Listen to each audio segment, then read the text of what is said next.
Pengolahan data yang kita dapatkan melalui DP4 tadi itu kita pilah dan kemudian kita mutakhirkan. Selanjutnya akan kita minta validasi. Ini penting bagi pemilih untuk menyadari ya, agar dia bisa melaporkan atau mengecek identitasnya secara terus-menerus, dicek DPT online atau bisa datang. Nah, kan kita saat ini menggunakan sistem de jure.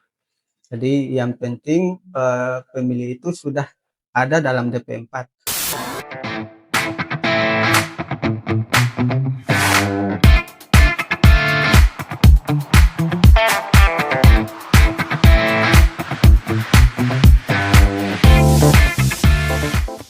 Halo teman pemilih, apa kabarnya nih? Semoga teman pemilih semua dalam keadaan sehat-sehat ya. Dan bagi teman pemilih yang menjalankan ibadah puasa, semoga sampai saat ini puasa kalian semua lancar.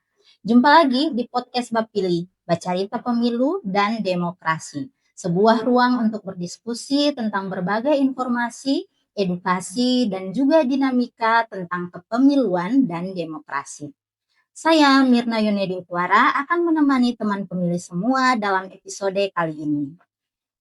Teman pemilih, kalian tahu nggak sih bagaimana caranya supaya setiap warga negara yang sudah memiliki hak pilih benar-benar bisa terdaftar dan ikut memilih pada saat pemilu nanti?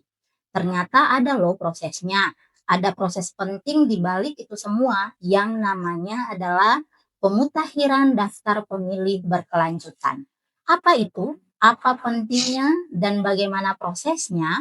Nah, hari ini kita akan membahasnya bersama seorang narasumber yang sangat kompeten, yang berpengalaman dan tentu saja sangat menguasai terkait dengan pemutakhiran daftar pemilih berkelanjutan ini. Beliau adalah Kepala Subbagian Perencanaan Data dan Informasi di KPU Kabupaten Halmahera Timur. Langsung saja kita sapa narasumber kita di hari ini, Bapak Sukri Abdullah SIP. Assalamualaikum Pak Uki. Waalaikumsalam Bina. Apa kabar Bina? Saya baik Pak Uki, apa kabar? Alhamdulillah baik. Bagaimana puasanya sampai saat ini Pak? Alhamdulillah lancar. Semoga ya? lancar sampai selesai. Baik, mungkin boleh disapa dulu Pak teman pemilih yang ada di rumah. Oke baik, terima kasih Bina. Assalamualaikum warahmatullahi wabarakatuh. Salam sejahtera untuk kita semua. Hai teman pemilih yang saat ini di mana saja berada, baik di rumah, di sekolah, di kantor, di kebun, di sawah, maupun yang saat ini sedang mencari ikan di laut sebagai nelayan. Semoga dalam menjalankan aktivitasnya selalu diberi kemudahan dan mendapatkan perlindungan dari Allah Subhanahu wa taala, Tuhan yang Maha Esa. Baik, amin. Ya Pak Uki, hari ini tema kita itu tentang pemutakhiran daftar pemilih berkelanjutan. Ya. Nah, ada satu kata yang sederhana namun menarik nih di sini Pak, yaitu pemilih. Ya. Nah, sebenarnya siapa sih Pak yang bisa disebut sebagai pemilih ini? Apakah semua warga Indonesia otomatis masukkah? Ataukah ada syarat-syarat tertentu Pak? Oke, terima kasih Bu Ina. Jadi ketika kita berdiskusi tentang pemutakhiran data pemilih atau pemutakhiran data pemilih berkelanjutan itu, memang kata kuncinya hanya satu, pemilih. Nah, siapakah pemilih itu? Dalam Undang-Undang Nomor 7 Tahun 2017 dan Undang-Undang Nomor 10 Tahun 2016 tentang pemilihan kepala daerah, atau lebih spesifik lagi dalam Peraturan Komisi Pemilihan Umum Nomor 1 Tahun 2025 tentang pemutakhiran data pemilih berkelanjutan itu, di sana disebutkan bahwa pemilih adalah warga negara Indonesia yang pada saat hari pemungutan suara itu genap berusia 17 tahun, atau pada saat kita melakukan pemutakhiran data pemilih berkelanjutan itu genap berusia 17 tahun atau lebih, sudah kawin atau sudah pernah kawin yang dibuktikan dengan KTP elektronik. Baik Pak, berarti ada dokumen-dokumen yang harus dimiliki oleh seseorang sehingga dia harus jadi pemilih, begitu Pak? Ya, Ibu Ina. Jadi dan teman pemilih, syarat menjadi pemilih itu ada 4. Yang pertama harus warga negara Indonesia. Baik. Iya dong, harus warga negara Indonesia. Kalau bukan warga negara Indonesia, warga negara tersebut tidak boleh dimasukkan dia sebagai pemilih, apalagi menjadi pemilih. Ya. Kemudian syarat kedua adalah genap berusia 17 tahun atau lebih, sudah menikah, sudah kawin atau sudah pernah kawin yang dibuktikan dengan KTP elektronik, KK atau identitas kependudukan digital. Baik. Nah, syarat berikutnya lagi itu tidak sedang dicabut hak politiknya oleh pihak pengadilan yang telah berkekuatan hukum tetap, dan syarat yang paling terakhir untuk menjadi pemilih itu tidak sedang menjadi anggota TNI Polri. Ya. Nah, apabila semua syarat ini sudah dipenuhi oleh seorang warga negara, maka wajib hukumnya KPU harus memasukkan pemilih tersebut ke dalam daftar pemilih. Sebaliknya, apabila dia sudah tidak lagi memenuhi syarat pada saat kita melakukan pemutakhiran data pemilih berkelanjutan, maka pemilih tersebut harus dikeluarkan. Misalnya dia menjadi anggota TNI Polri, atau meninggal dunia, atau pindah domisili keluar, atau dia pindah ke warga negara. Maka kita sudah harus wajib hukumnya mengeluarkan dia dari daftar pemilih. Baik. Nah, apa pentingnya daftar pemilih itu, Pak? Dan apa kaitannya dengan kegiatan pemutakhiran daftar pemilih berkelanjutan? Ya, Ibu. Ya, terima kasih Bu Ina. Memang daftar pemilih itu sangat penting ya, karena memang semua negara demokrasi di dunia itu pasti memiliki yang namanya daftar pemilih. Nah, ada beberapa alasan melandasinya. Yang pertama, daftar pemilih itu digunakan oleh negara-negara demokrasi untuk melaksanakan pemilu. Ya. Itu yang pertama. Kenapa begitu? Karena memang daftar pemilih menjadi salah satu instrumen penting selain peserta pemilu, penyelenggara pemilu, pengawas dan pemantau pemilu, regulasi pemilu, electoral proses, dan hukum pemilu. Nah, yang ini yang kemudian kita kenal dengan tata kelola pemilu. Baik. Nah, pentingnya yang kedua adalah sebagai bahan dan informasi bagi peserta pemilu. Nah, peserta pemilu itu partai politik dan calon legislatif ya. Nah, pentingnya untuk melakukan pendidikan politik dan juga sebagai basis data dan informasi untuk pemetaan peta kekuatan politik. Ya. Nah, manfaatnya untuk KPU, pentingnya untuk KPU adalah sebagai data dan informasi untuk perencanaan logistik pemilu. Nah, jadi surat suara, kotak suara, kemudian bilik suara, dan semua jenis logistik yang ada di TPS itu basis penghitungannya itu adalah daftar pemilih. Ya.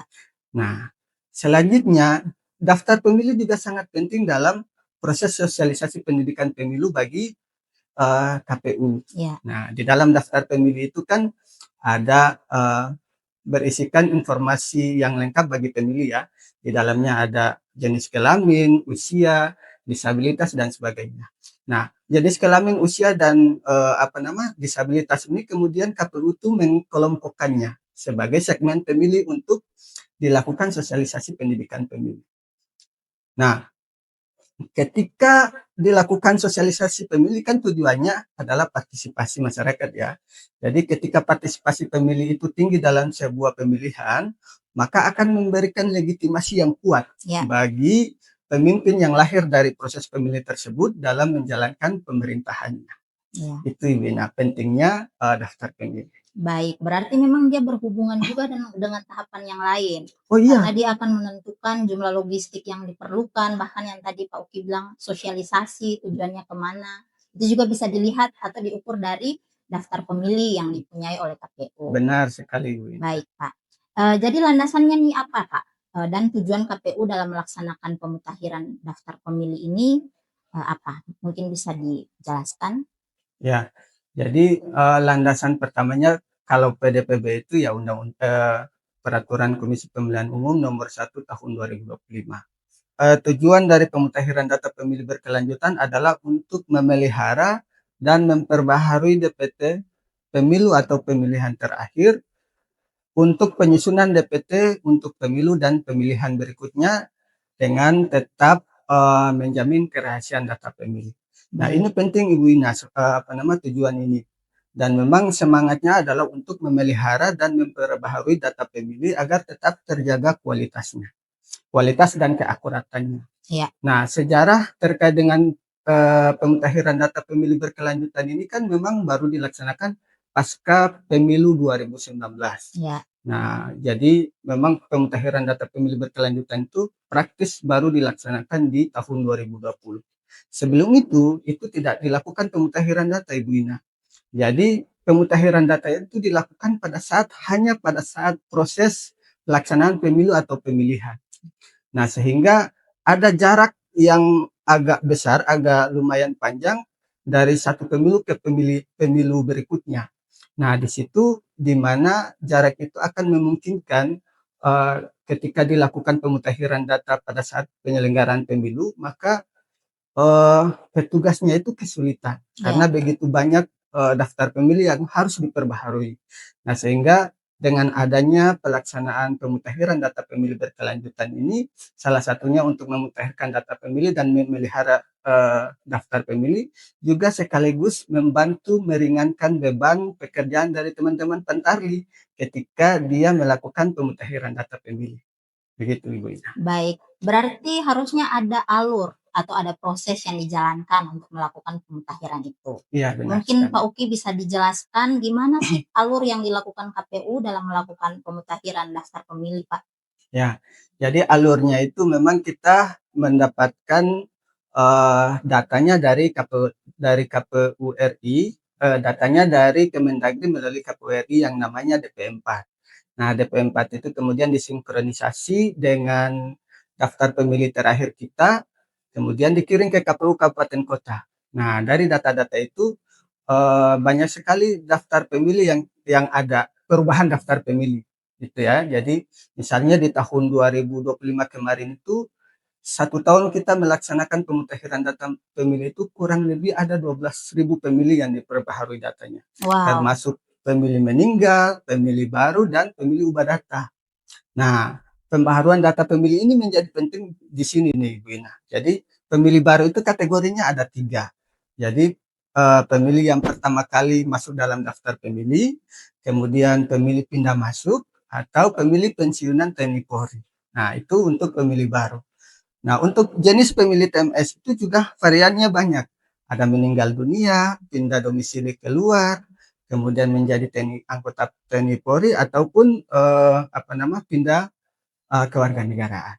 Nah, sedangkan ubah data itu ya misalnya ketika kita pindah alamat atau yang sebelumnya belum menikah menjadi menikah, maka dia akan memperbaharui datanya di situ. Nah, untuk di tahun 2025 sendiri itu kurang lebih sekitar 3.600 pemilih yang diubah datanya. wah, Jadi banyak ini, Ibu ya, banyak sekali ya, Pak. banyak. Kemudian yang kedua itu rapat koordinasi.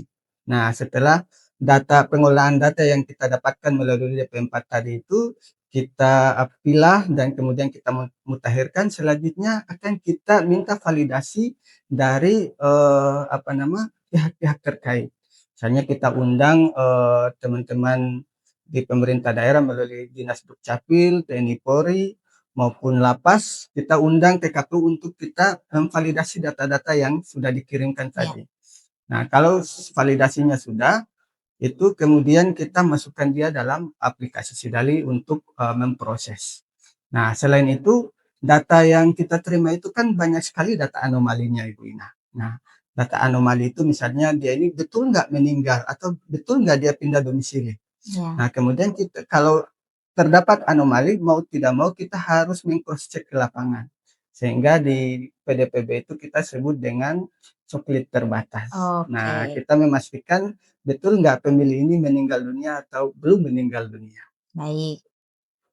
Nah, berarti dari segi manfaat, apakah ini dia akan membantu membuat daftar pemilih atau data pemilih itu menjadi lebih akurat, Pak? Oh iya dong, Bu Ina. Karena sudah pasti kalau kita memutakhirkan dia secara berjenjang, Iya, secara bertahap, dalam 1 tahun kan kita melakukan 4 kali pemutakhiran data itu.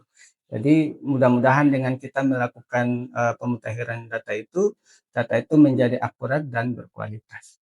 kalau seumpamanya Pak, ada masyarakat yang tiba-tiba pindah domisili atau berubah statusnya yang seperti tadi Pak Uki jelaskan dari menikah menjadi sudah menikah, tapi mereka tidak melakukan pengubahan data atau perubahan data, mereka tidak melapor. Nah, apa pengaruhnya atau resikonya nanti pada hari pemungutan suara, Pak? Nah, ini yang penting Ibu Ina. Jadi ketika ada perubahan data pemilih itu memang mereka harus melapor ke KPU, paling tidak ya. Itu karena untuk memastikan dia tetap ada dalam daftar pemilih. Ya. Ya, jadi dia di KPU itu kan kita menyediakan 3 fasilitas Ya. bagi masyarakat untuk melaporkan dirinya ke KPU. Yang pertama itu kita akan membuka layanan setiap hari atau setiap jam kerja, mulai dari jam 9 pagi sampai jam 4 sore. Nah, yang kemudian yang kedua adalah melalui saluran cek DPT online. Jadi kalau Ibu Ina mau memastikan Ibu Ina itu berada di TPS berapa dan di kelurahan mana, bisa cek langsung di cek DPT online.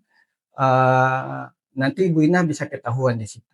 Baik. Nah, kemudian yang ketiga, bisa langsung kalau misalnya Ibu Ina berpindah, ingin melakukan perubahan data sesuai dengan data terakhirnya, maka Ya. bisa menghubungi kontak kami di nomor, saya bacakannya, 0821 91 733 441 untuk Baik. mengkonfirmasi dan segera dilakukan perubahan data. Baik, nanti ada ya teman pemilih nomornya di bawah sini. Berarti Pak, kalau mereka tidak melakukan itu, bisakah nanti di hari pemungutan suara ada risiko mereka tidak bisa menyalurkan hak pilihnya? Oh, bisa terjadi. Jadi untuk resiko tidak mendapatkan hak untuk mendapatkan menyalurkan hak suara itu bisa terjadi ya di situ Ibu Ina, karena di dalam surat suara itu kan terbatas. Iya. Jadi surat suara itu diberlakukan khusus untuk pemilih yang terdaftar dalam DPT. Ya. Nah, ketika surat suara itu habis, pemilih yang tidak terdaftar yang datang menggunakan KTP itu bisa kehilangan hak pilihnya karena dia tidak terdaftar. Maka ini penting bagi pemilih untuk menyadari ya, agar dia bisa melaporkan atau mengecek identitasnya secara terus-menerus, dicek DPT online atau bisa datang langsung ke kantor KPU untuk memastikan dirinya masuk dalam DPT. Baik, berarti seharusnya ada juga peran masyarakat dalam hal pemutahiran data pemilih ini, Pak. Ya, Apa perannya, Pak? peran nyatanya dia harus proaktif untuk memastikan dirinya sudah terdaftar atau belum di daftar pemilih kita. Ya, lewat kanal-kanal yang tadi Pak Benar. Sukri sudah boleh sebutkan itu ya. Ya, Bisa datang langsung atau lewat aplikasi-aplikasi yang disediakan oleh KPU. benar sekali. Baik, Pak. Nah, dalam melakukan daftar pemilih berkelanjutan ini, Pak, pastikan KPU juga akan bekerja sama dengan berbagai instansi lain. Nah, instansi atau lembaga apa saja, Pak, yang biasanya bersinergi dengan KPU dalam hal PDPB ini, Pak? Oh iya. Jadi salah satu prinsip pemutakhiran data pemilih itu kan inklusif. Jadi kita harus bersinergi dengan pihak-pihak terkait untuk memudahkan kita dalam melaksanakan pemutakhiran data pemilih. Nah, instansi-instansi itu antara lain satu pemerintah daerah atau dalam hal ini Dinas Dukcapil. Kemudian yang kedua Dinas Pendidikan. Yang ketiga TNI Polri. Kemudian kalau di Halmahera Timur kan tidak ada lembaga pemasyarakatan. Jadi kita tidak bekerja sama dengan mereka, tapi biasanya kalau pemilih yang dari Haltim masuk ke lembaga, maka kita akan meminta ke lembaga terkait, misalnya di Tidore, untuk bisa mengirimkan data-datanya ke kita. Baik. Nah, itu. Kemudian yang lainnya adalah pemerintah kecamatan dan desa sampai kelurahan. Dan terutama adalah masyarakat. Memang masyarakat ini menjadi mitra strategis KPU dalam melakukan pemutakhiran data pemilih berkelanjutan. Baik, Pak. Nah, masalah apa saja nih, Pak, yang paling sering muncul soal data pemilih selama ini, sepengalaman Bapak? Kalau masalah yang sering kita temui itu, yang paling pertama itu adalah banyaknya pemilih yang tidak dikenal. Nah, kan kita saat ini menggunakan sistem de jure. Jadi yang penting pemilih itu sudah ada dalam DP4. Ya. Mau tidak mau kita tidak bisa menghapusnya karena sistem de jure tadi. Sehingga ini berpengaruh ke tingkat partisipasi kita, Ibu Ina. Nah, jadi salah satu langkah yang kita ambil adalah bagaimana pemilih yang kita tidak kenal ini kita laporkan ke pemerintah desa setempat untuk mengeluarkan surat keterangan yang isinya adalah untuk memastikan bahwa pemilih tersebut bukan penduduk setempat. Ya. Sehingga kita punya dasar, KPU punya dasar untuk mengeluarkan pemilih tersebut dalam daftar pemilih. Nah, karena kalau tidak dikeluarkan dalam daftar pemilih, ini kan pemilih ini dalam setiap pemilu ke pemilu itu banyak sekali tidak menggunakan hak pilihnya. Sehingga berpotensi pihak-pihak yang punya kepentingan bisa memanfaatkan pemilih ini. Nah, bisa saja kecurangan terjadi. Nah, itu bisa. Pintu masuknya ada di sini. Baik. Sehingga baiknya itu kita berkoordinasi dengan kepala desa untuk mengeluarkan namanya surat keterangan Pemilih tidak dikenal. pemilih tidak dikenal. Baik, Pak. Nah, berdasarkan permasalahan ini, adakah inovasi yang sedang dilakukan KPU atau sudah pernah dilakukan oleh KPU dalam hal untuk memperbaiki kualitas data pemilih itu sendiri, Pak? Nah, kalau masalah yang tadi itu memang bukan soal inovasinya ya, tapi kalau berbicara soal inovasi itu memang KPU itu menyediakan aplikasi yang namanya Sistem Informasi Data Pemilih atau kita Baik, kenal dengan SIDALI. Sidali. Ya, jadi SIDALI ini dia punya keunggulan atau kelebihan itu dia bisa mengidentifikasi pemilih ganda. Misalnya Ibu Ina terdaftar di Ambon juga terdaftar juga di Maluku Utara di Halmahera Timur. Nah, ketika nama Ibu Ina itu kita masukkan dalam aplikasi SIDALI itu langsung terbaca Ibu Ina. Jadi terbaca satu di Halmahera Timur, satu lagi di Ambon. Nah, kalau sudah seperti ini kita harus mengonfirmasi langsung kepada warga negara yang bersangkutan agar dia bisa menggunakan data terakhir yang mana yang digunakan untuk kita tetap mempertahankan dia dalam daftar pemilih. Baik. Nah, kalau memang ada terjadi perubahan data seperti yang tadi Pak Uki contohkan, dan masyarakat telah sadar soal itu. Nah, jika mereka ingin melapor itu mereka harus bagaimana, Pak? Mereka harus lapor kemana atau datang kemana, melalui proses seperti apa gitu, Iya, Pak? baik Ibu Ina. Jadi pemilih bisa datang langsung ke kantor KPU Baik, di saat-saat jam kerja untuk kita proses laporannya. Ya, kita paling tidak butuh waktu kurang lebih 5 menit lah untuk memproses laporan masyarakat. Jadi tidak lama. Jadi Bapak Ibu, teman-teman pemilih yang ada di rumah, jika ingin memperbaharui data pemilihnya, maka bisa cek daftar data pemilihnya dicek DPT online. Jika ada perubahan, maka segera datang ke kantor KPU. Kita akan melayani teman-teman semua tidak kurang dari 5 menit. Datanya sudah bisa diproses. baik, Pak. Nah, berdasarkan pengalaman Bapak sebagai seorang yang pasti sudah sering melakukan atau terlibat dalam, berbagai tahapan pemilu, bahkan terutama di sini adalah pemutahiran daftar pemilih berkelanjutan.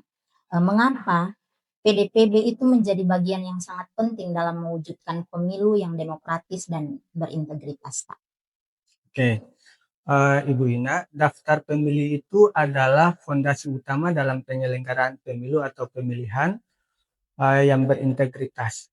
Daftar pemilih itu bukan hanya berisikan dokumen yang berisikan nama-nama daftar pemilih yang memenuhi syarat, tapi lebih dari itu daftar pemilih juga menjadi bagian penting untuk memastikan setiap warga negara itu mendapatkan hak konstitusionalnya sebagai warga negara.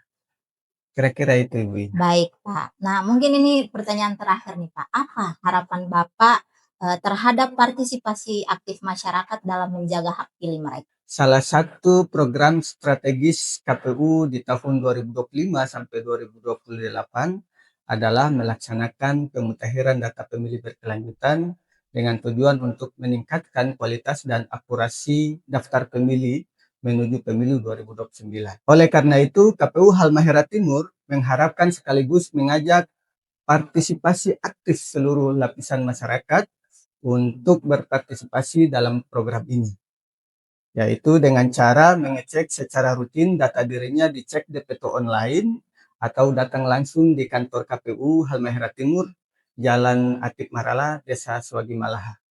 Teman pemilih sekalian, jika datang ke kantor KPU, pastikan untuk membawa identitas diri seperti KK, KTP, atau akta kematian ketika teman pemilih sekalian melaporkan perubahan data pemilih seperti pemilih baru, atau perubahan alamat, atau jika ada keluarga yang meninggal dunia. Nah, kira-kira seperti itu, Ibu Ina, teman pemilih semua. Baik, terima kasih sekali lagi Pak Uki sudah menyempatkan hadir di studio podcast hari ini. sudah berbagi informasi dan wawasan kepada teman pemilih semua. Sukses selalu Pak untuk tugas-tugas ke depannya dan Terima kasih Bu Ina. lancar-lancar untuk menjalani ibadah puasanya. Terima kasih Bu Ina. Baik teman pemilih, demikianlah obrolan kita di hari ini dengan Pak Sukri Abdullah tentang pemutakhiran daftar pemilih berkelanjutan. Semoga obrolan kita ini menambah wawasan bagi teman pemilih semua ya, bahwa kita semua harus ikut berkontribusi dalam mewujudkan demokrasi yang lebih berkualitas, salah satunya dengan cara memastikan nama kita sudah terdaftar pada data pemilih. Nah, jangan lupa untuk terus menyaksikan podcast KPU Kabupaten Halmahera Timur serta update informasi seputar kepemiluan dan demokrasi dengan cara follow akun Facebook, Instagram, TikTok, dan Twitter KPU Kabupaten Halmahera Timur karena banyak sekali informasi update yang kami hadirkan bagi teman pemilih semua. Akhirnya, saya Mirna Yunedi Utwara mohon pamit. Kalau baku dapat orang bercerita, kalau bercerita mesti bapilih. Bacarita pemilu dan demokrasi. Sampai jumpa.